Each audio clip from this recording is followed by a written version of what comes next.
안녕하세요. 인문논술 강사 손봉우라고 합니다. 저는 이번 시간에 고려대학교 2026학년도 인문논술 전형과 관련된 말씀을 드릴 건데요. 앞으로 시간 날 때마다 저하고 학원에서 함께 일한 이호범 선생님과 어, 대학들을 나눠서 각 대학별 논술 전형 특징들을 분석해 이렇게 영상으로 부모님들한테 전달해 드리도록 하겠습니다. 자, 그럼 바로 한번 시작해 볼게요. 우선 PPT 화면을 잠깐 좀 띄우겠습니다.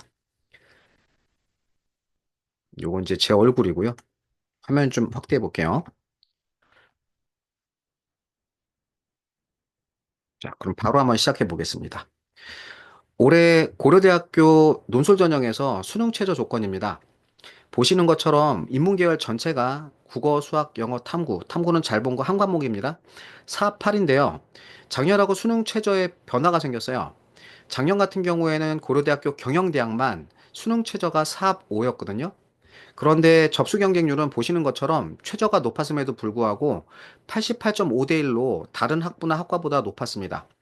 그런데 워낙 최저가 높다 보니 4, 5 정도면 사실 정시 때 서울대학교 정도 갈 수 있는 그 정도의 성적이 나올 수 있기 때문에 실질 경쟁률은 엄청 낮을 거라고 저는 예측을 했었어요. 그래서 실질 경쟁률은 경영대학 같은 경우는 3대 1 정도라고 판단을 했었고, 그다음에 경영대학을 제외한 나머지 학부학과들은 4, 8이었는데 평균 접수 경쟁률은 60에서 65대 1 정도 됐고요. 실질 경쟁률은 경영대학보다는 수능 최저가 낮지만 다른 대학들에 비해서는 수능 최저가 가장 높은 대학이 고대이기 때문에 최저 맞춘 친구들이 생각보다 별로 없을 거라고 판단이 돼서 한 10대 1 정도 내외로 실질 경쟁률을 저는 추정을 했습니다.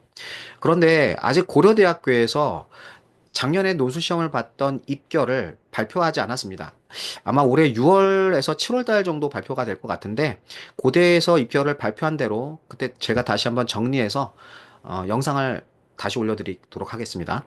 그리고 요거는 이제 올해 제가 생각하는 접수 경쟁률과 그다음에 실질 경쟁률인데요. 전체적으로 보게 되면 경쟁률이 다 소폭 상승할 것으로 예측이 돼요. 아무래도 이제 경영대학 같은 경우에 최저가 착해진 것도 있고, 그 다음에 수능을 응시하는 응시생들이 작년에 비해서 증가한 것도 있으니까 경쟁률은 전체적으로 조금 늘 거라고 판단이 되고요. 실질 경쟁률의 경우에는 경영대학이 아무래도 다른 학과 학부 지원생들보다 최저를 맞춘 친구들의 비율이 높을 것으로 판단돼 경영대학 같은 경우에는 얼추 한 15대 1, 그다음에 경영대학을 제외한 나머지 학과들은 12대 1 정도로 이렇게 저는 예측을 하고 있습니다. 그리고 두 번째는 내신 반영 비중인데 고려대학교는 논술 100%예요. 그래서 내신은 아예 신경 안 쓰셔도 된다. 그리고 세 번째 논술 시험 일정입니다. 고대 역시 아직 시험 일정 발표 안 됐어요. 그런데 장경 기준으로 예측을 해본다고 하면은 작년에 고대가 수능 끝나고 나서 3일 후에 11월 17일 일요일 날 논술 시험을 봤거든요.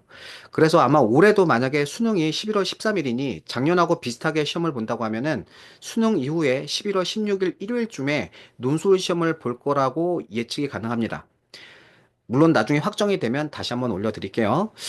그런데 만약에 고려대학교가 작년처럼 논술 시험을 수능 끝나자마자 그 주 주말 일요일 날 시험을 보게 된다면 논술 시험을 절대 수능 끝나고 나서 준비할 수 있는 시간적인 여유가 없습니다. 그래서 10월 달쯤에 학원에서 고려대학교 파이널 수업을 보통 3회에서 4회 정도 하거든요. 그래서 미리 10월 달에 좀 준비를 하시고 수능 본 다음에 고려대학교 논술 시험장 가는 걸 추천을 드리겠습니다. 자, 그다음에 이제 고려대학교 인문 논술 문제를 소개해 드릴 텐데 미리 조금 말씀을 드리면 고대가 2016년까지 논술 문제를 출제했다가 2023년까지 논술을 폐지한 다음 작년부터 인문 논술을 부활했거든요. 그런데 지금 부활시킨 인문 논술 문제와 그 전에 고려대학교에서 2016년까지 나왔던 논술 문제가 완전히 결이 달라요. 그냥 다른 문제라고 보시면 됩니다. 그래서 현재 고려대학교 인문 논술을 준비하는 친구들은 과거 고려대학교에서 출제됐던 2016년 이전까지의 기출 문제들 같은 경우에는 풀 필요가 전혀 없어요. 지금 문제하고 완전히 다르니. 그래서 작년 기출 문제를 중심으로 학원에서 선생님들이 자체 제작한 고려대학교 문제들이 있으므로 그 문제들 가지고서 나중에 연습하시면 됩니다.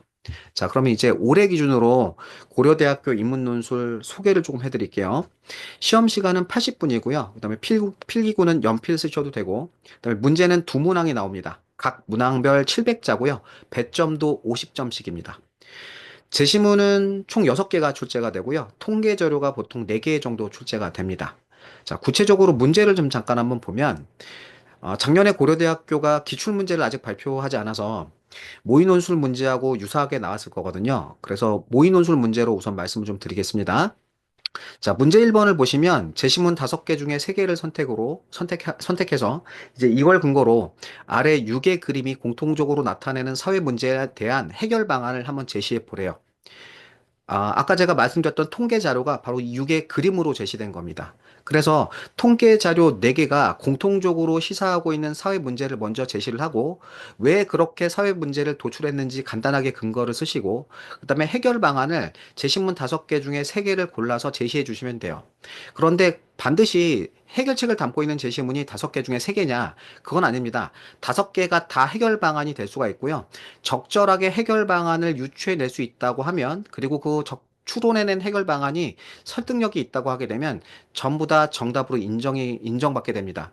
근데 중요한 건 뭐냐면은 제시문 1번부터 5번까지 나타난 제시문들이 이 그림에서 나타난 사회 문제에 대한 해결 방안을 직접적으로 주는 게 하나도 없어요. 다 돌려 말하고 간접적으로 말하고 그다음에 비유의 형태로 제시가 됩니다. 그래서 해결책을 적절하게 추론해내는 게 핵심이다. 이렇게 말씀을 드릴 거고요. 그다음에 문제 2번을 보게 되면은 역시 똑같습니다. 앞부분은 제시문 5개 중에 3개를 선택해서 옹호나 비판 한쪽의 입장에서 칠의 화자가 주장하는 바를 평가하래요. 그래서 문제 2번은 평가형 문제고 문제 1번은 자료 해석과 해결책을 쓰는 문제입니다. 그래서 문제 2번을 조금 더 이제 설명을 드리면 문제 2번의 경우에는 앞부분에 조금 이제 정리해야 될 게 칠의 화자의 주장과 근거를 간단하게 정리를 하고 그다음에 제시문 5개 중에 3개를 골라서 옹호만 하든 혹은 비판만 하든 한쪽을 선택하셔서 평가를 하시면 되는 겁니다. 핵심은 뭐냐면은 문제 2번에서도 역시 그 칠의 화자가 제시하는 일종의 핵심 논점과 제시문 1번부터 5번의 내용들이 아무런 연관관계가 없어 보일 수 있거든요. 그래서 칠의 화자의 주장을 평가하는 내용으로 적절하게 추론해내는 게 핵심입니다. 그러니까 문제일하고 똑같겠죠. 그래서 전체적인 이제 구조는 이렇게 제가 설명해 드리는 방식으로 계율을 짜면 되고요. 나중에 이제 고려대학교 논술 시험을 준비하게 되면은 1번하고 2번 전체적인 개요와 그다음에 각각의 제시문으로부터 해결책이나 혹은 평가할 수 있는 내용들을 추론하는 연습들을 계속 지속적으로 하게 됩니다. 자, 여기까지 이제 제가 설명을 조금 마쳤고요.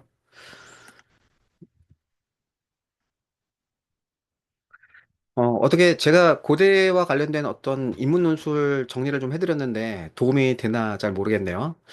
어쨌든 끝까지 들어주셔서 감사하고요.